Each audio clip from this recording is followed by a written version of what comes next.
Okay, this is a new uh, full life video, and today I'm going to be talking briefly about Obsidian and how I use bases in Obsidian. So bases is a new feature in Obsidian, and I'm going to go through how I use it and then kind of how to set one up. What we're going to talk about is project management. So we have all this.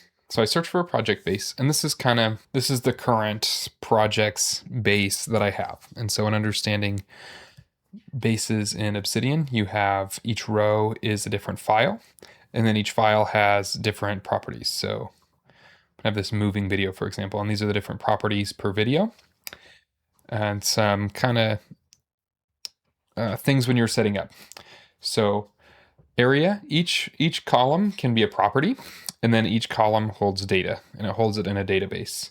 And there are already some pre-made properties. So this area property, now again, I've made the area property, but you can also edit the area property from different types. And these are the different types. And that's honestly probably a difficult way to look at it versus if we go here and we go to the area, it has this list. So property type list. And the list can have multiple, you can have, from a list, you can have multiple selections of a list.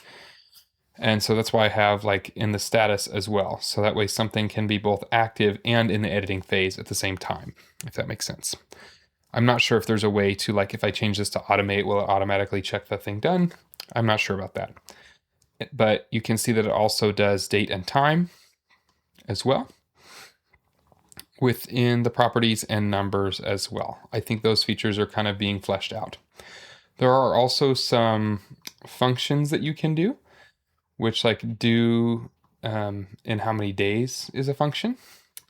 And then there are some you can summarize the columns as well.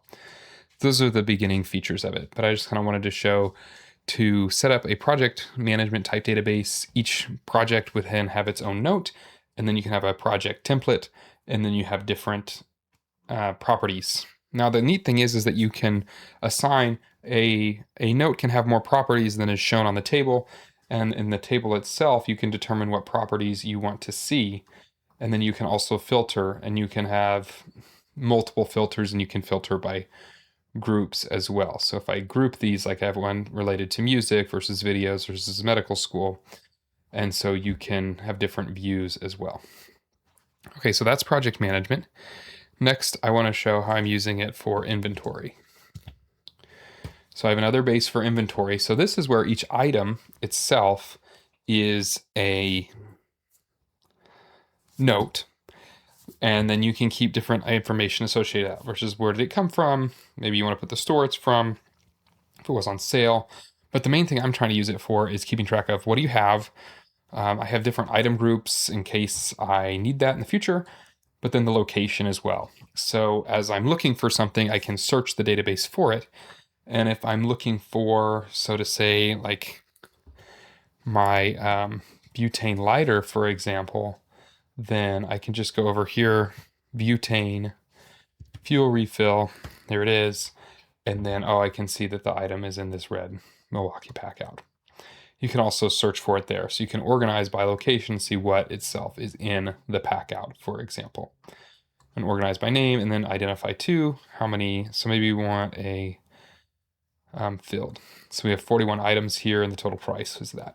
So that's another way to use Obsidian Bases. And then the last one I was working on earlier today is this movies. So this one was about when data view was about, but you can have this gallery of movies you've seen. You can rank them. You can have your own notes for them, for example. But I just have some movies here. You can have different properties of them, and then just paste in the link to the image and have the image for it show up here. So again, this would be using like the cards view.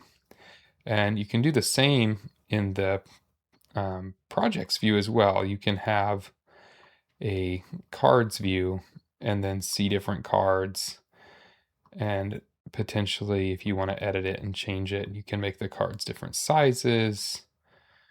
And then if you wanted to see different properties, so maybe you wanted to see is it done, what area does it belong to, things like that. So you can have different views for the same thing. So that's a brief look at Obsidian Bases and how I'm using it, and some different features that is within Obsidian Bases and whatnot. So hopefully this was interesting and informative. Hope this was useful and informative. Have a wonderful day.